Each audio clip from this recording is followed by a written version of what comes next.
welcome to GameGazm's big old update that we do every week, because that's what we do. Yeah. At least for the past 17 odd weeks, anyway. I totally rocked your world with that one, didn't I? You did, yeah. I was completely flummoxed. Right, what have we got in the news today, Jay? Okay, so starting this week off, like every week, there's another couple of leaks. It seems that they Is it from Target? It's not from Target. Oh, okay. No, this is just leaked. In general. So, yeah. So, the new Star Wars game, being done by EA and Visceral Games and helmed by Amy Hennig, has had a bit of a leak. A leak? Yeah. So some details about the main character and plot, I believe. Yes. Yes. So, there's been no details for it for quite a while. All we know is that it might be out sometime next year, and it's going to be Uncharted-esque, just because of Amy Hennig's kind of like heading it up, so that sounds like it. But so they've announced that it's going to be set between A New Hope and The Empire Strikes Back. Ooh, and your character, yes, and everything has to be canon. It's true. Yeah, very true. Your character's going to be called Dodger as well. Dodger. Yeah. Is he artful? I don't know. Artful Dodger. A No. little bit woo, little bit wee, little bit woo.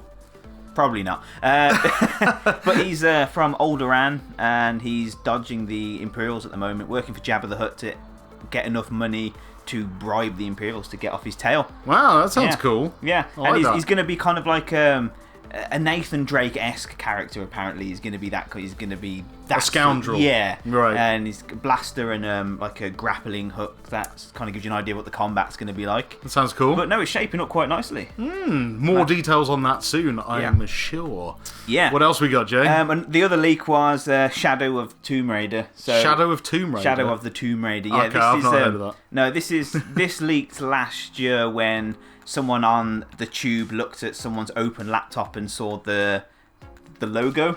Oh, really? Yeah. So someone that's simple. So someone that's working for creating Tomb Raider must have left their laptop open and someone saw it. And online, some artwork appeared not too long ago. It's since been taken down, but it kind of shows a couple of the logo ideas and how Lara might look and the settings. So I think it's definitely coming. Expect another Tomb Raider game, mind you. Were you surprised? Nope. No, me neither. I can't wait for it. It's I love the other ones. Yeah. And then moving on to a few things that we didn't hear at E3, but we've heard of since. So the Resident Evil 2 remake. Yes. There's been some news about that. A tease. Yeah. Basically, somebody from the team said Resident Evil 2 is coming soon. Yeah. So that says to me they're going to announce something soon, but you reckon it's going to be out in January. Yeah, which all Resident Evils launch in January, and next January would be the 20th anniversary of Resident Evil 2. Which would be a perfect time for it to come out. So I think we can pretty much safely say that Resident Evil 2 Remake, folks, is coming out January 2018. Yeah. You heard it here first. Yeah, and if it does, woo! And if it doesn't, I'll eat this table. Wow, you heard it here. There you go. Okay, so there's been some more news on the Resident Evil 2 remake, and that is that the original voice cast aren't going to reprise their roles. Oh, that makes me quite sad. So Matthew Mercer and Alison Court, the original voice actors. Capcom decided not to go with them because they're going to use non-union voice actors. I don't understand what that means. That sounds like politics or bollock-tics if you really go into it. But yeah, Matthew Mercer, he was obviously Leon, right? Yeah. Yeah. He also voiced a character in Babar, didn't he? Yeah. We looked up his IMDb profile. Yeah, he actually did a voice for one of the characters in Babar, you know, the elephants and stuff. Yeah. Pretty cool. Yeah. Weird when you watch Babar again, you're like, that's Leon Kennedy. Bloody Leon Kennedy. Coming out of an elephant. Anyway. Yeah, so... That's that strange imagery. It's a bit... Yeah, it's kind of sad because I know... Well, to be fair, voice acting's moved on a lot in video games. It has. You know... It would have been cool to have the original cast back, but then again, true, they didn't for the Resident Evil remake. So, and that worked just as well. Yeah, so very true. As long as they get someone that's good. Yeah. You don't want no more voice acting like the old ones. No. You were almost a Jill sandwich. You're right. Yeah.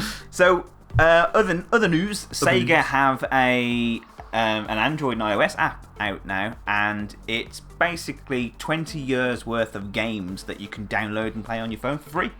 I can do that already, really. Well, yeah. Sorry, Sega. Yeah. Many people have beat you to that. Yeah, but the fact that they're actually doing it themselves seems pretty cool. How much does it cost? Free. It's completely free. Yeah, completely free to get the games, although you will have to watch an advert every now and again. However, you can pay £1.99 to completely get rid of the advert. There it is. And yeah. So, yeah, when they say completely free, it's not completely free. But for £1.99 for a game, they might as well. cool. I mean, to be fair, you can emulate all those kind of games on your phone anyway with third-party emulators and stuff like that. But I guess, like, Sega just thought, like, well, okay, people are going to do this anyway. Why not launch our own app? It's legitimate. We'll only charge $1.99 for it. What the heck? Yeah. You know, at least we're getting some money back off it if people want to choose the legitimate route. Which you should, because it's supporting them, really, isn't it? And then they can make bigger and better games down the line. So yeah. And it's only £2. That's cheaper than a pint of beer. Yeah, it is. Yeah. So and that's Sega Forever, so that's out on Android and iOS now. Cool.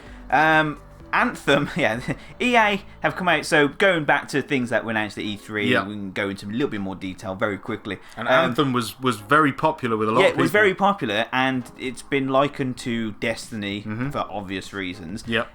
And then since then, EA have came out and said that Anthem is going to be a 10-year journey. No! Let me out! Yeah. Let me out! Where? Let me out! Fuck! No! Alright, fine. Get back here. Alright, fine. Yeah. Fine. I'll give it a chance. Yeah. So where have we heard that before? I don't know, Jay. I don't know. They might get it right. Or they might lie through their fucking face again. All that. Yeah. Yeah, no.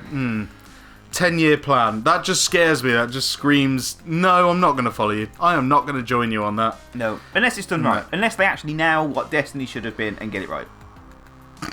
But I can't see it happening. No, I can't see it happening. No. But anyway, okay, more on that as it develops, I suppose. Yeah. And a lot of people have moaned about PlayStation's conference, saying they didn't really show enough. Like, okay, they had some big heavy hitters there. Yeah. And so someone's came out since and said it looks all a lot like The Last of Us and Uncharted, which, to be fair, it did. They're not wrong. No. But that is because they're holding a few things back for their own event later on this year. Yeah, because they said that they don't like to be in amongst everyone else making their announcements to try and stand out. So they've got their own event, which is the PlayStation Experience. PlayStation Experience, which is later in the year. And they want to deliver some hard-hitting stuff right there. So I think you might be shocked that what they didn't show at E3, it's going to come later and it's just going to go pow! Yeah. Right in your face. Yeah, so I'm hoping they're going to show some big things. Maybe you might get some more info on Kingdom Hearts 3 or Final Fantasy 7 remake. Or new stuff, just new things. Oh, yeah, or brand new stuff. Yeah, that would be nice. And just sticking with the Sony, Naughty Dog have said that so they've got an Uncharted standalone game coming out soon. Yep. They've also said that it might not be the last we see of Uncharted. So they came out and said that they're not going to carry on with Drake's story. That doesn't mean to say that there's still not going to be more Uncharted games in the future. Well, I'm sure there's more treasure hunters out there. Yeah, and other characters that maybe Nate's run into in his journey that they could spin off stories. Maybe a young Sully or something. That would be cool. I would play a game where the lead character was Sully. Yeah, that would be pretty sweet. Yeah, I like that. So yeah, lots to look forward to there. And Microsoft then. There was an obvious lack of Halo. And 343 Industries have came out recently and said that there's going to be no Halo announced anytime soon.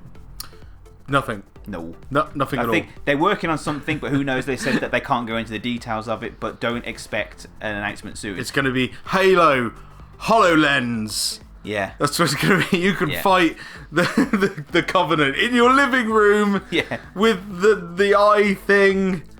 The HoloLens, yay!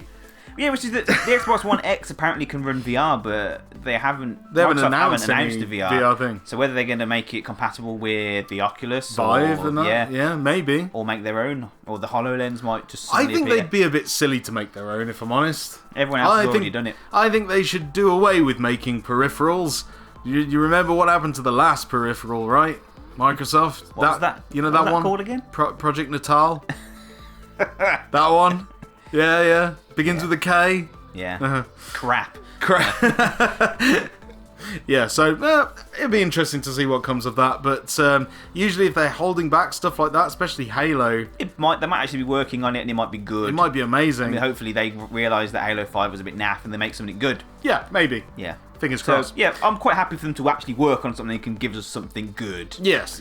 And then Nintendo have come out and said that there are more Wii U games soon coming for the Switch. Oh, right, so more ports. Yeah, more ports. But I don't know. I don't want ports. I want new games. Give me Switch games. I'd be happy with ports if they weren't full price, Nintendo.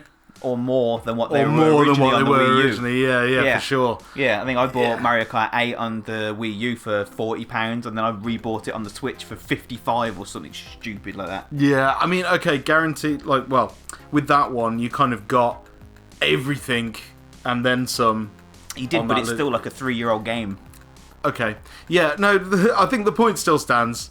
Yes, we like ports, it's fine, but not at full price. No. That's just not fair. That's silly. Especially when, let's face it, the Wii U was a big flop. Yeah, it was. Yeah, let's be honest. Flop. It had some great games, had some great ideas, but ultimately just never really got the traction. No, so, it was because of the whole marketing thing with it, wasn't it? Yeah. So they didn't market it right. I think the ports should reflect that. Yeah, at a discounted price. Yes. It's not much to ask. No. Give us games for cheaper. Please. Please. We're poor. And then, so steering away from E3 now onto some other bits of information I've managed to find. Microsoft look like they're copying Horizon Zero Dawn. A job listing went up on a job site, I can't remember what it was now, for a lead environment artist to work on a new AAA game that, and I quote, similar to Horizon Zero Dawn. Literally says, similar to Horizon Zero Dawn. We want you to work on a game that's similar to our competitors because we realise we're getting bum-fucked. Yeah. Big time. So there might be a Horizon Zero Dawn-esque game coming out on for the Microsoft's Xbox One X. Xbox One X. Running in 4K native. Yeah. Yeah. Okay, yeah, so...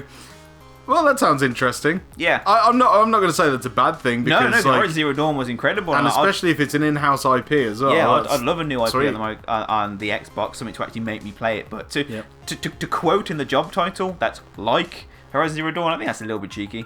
A little bit. They could have gone with open world. Action adventure game set in a dystopian future. Yeah, it's basically Horizon like Zero Dawn. We're making that again, but on our console. That's what we're gonna do. Yeah. Oh well. Okay. And then closing off with something really, really weird. Atari are back on the console scene. I know. I read about this the other day. Atari. Now, when I first read it, I thought, okay, Atari's coming back. Are they going to do like what they did a while ago? They did a flashback console, didn't they? And had a load of old games kind of reprised. But no, apparently this is new. This is like...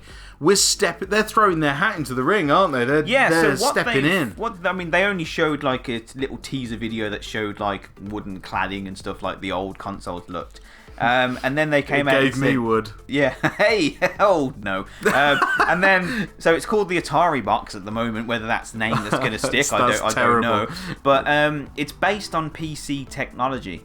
So read into that what you will. That could mean that it's got the internals of like the PS4 and the Xbox One, which are very closely based on PC technology, and it could be a full-blown next-gen console. Or they could be going the other way, and it could be like a Raspberry Pi sort of PC hybrid technology, kind of thing. And they produce something like the Mini NES or the Mini SNES. Maybe. I mean, you know what? It does not matter how powerful it is. It does not matter what frame rate it can chuck out. It does not matter what resolution the stuff's in. What matters is, are there going to be any games on it? Right? Because, let's face it, the only reason why any of us would consider buying any other console right now is if there is exclusive games on it that we can't get on anything else. We don't want another box that can run Call of Duty now, do we? No. What's the point?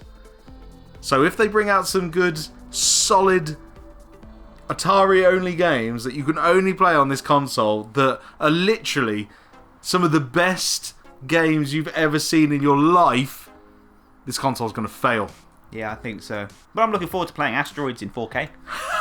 Yeah, that'd be sweet. Or Space Maybe Invaders. Vanguard 3. Oh, Vanguard 3.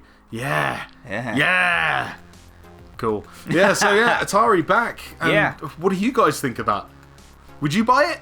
I mean, obviously it depends what's on it and stuff, but like an Atari console? Yeah. The last one was the Jaguar, Yeah. wasn't it? Or was it the Lynx? Did the Lynx come out after? They're roughly the same time, weren't they? Yes, but well, officially it would have been the Atari Jaguar CD add-on, wouldn't it? Yeah. Crazy days. Yeah, that thing never worked, but much like the Atari Jaguar itself. But yeah, that's crazy. I'm actually quite happy that someone else is coming back to make have another stab at it, I guess. But yeah, I guess only time will tell. Yeah, because we still don't even know what it is. I am hoping it's a full-blown console, one to really shake up what's going on at the moment, because it seems to have gotten a bit stale again at the moment. A little bit. Yeah. I mean, basically, the PlayStation 4 and the Xbox One, regardless of how you feel about either console, they're essentially the same, bar a handful of exclusives, Yeah.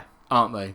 I mean, really, it's down to user Personal preference. yeah. The Switch is the only console that's actually different Yeah. now. I mean, and that's always been the case with Nintendo, really, let's face it. Yeah, they've always been. Yeah, they've always been different. So, but yeah, no, it'd be interesting to see what Atari does, and obviously we will keep you up to date on that every week. Yes. But did we get any viewer mail? No, we didn't get any view mail this time. Well. If you want to send us a viewer mail, the address for that is at the end of the video, and if you do leave us an email, we'll read it out in next week's show, of course. Yes, get involved. Yeah. And of course, to anything we've said in this video, just leave your comments down below. We love to hear your thoughts. We love reading your comments and hearing back from all of you guys out there. I think that's all the time we've got for the video. I think that's it for this week, yeah. Yes. So thank you for joining us. Don't forget to hit the like button, hit the subscribe button if you haven't already. And as always, I've been Bren. I've been Jay. And we'll see you in the next video. Bye-bye. Bye-bye.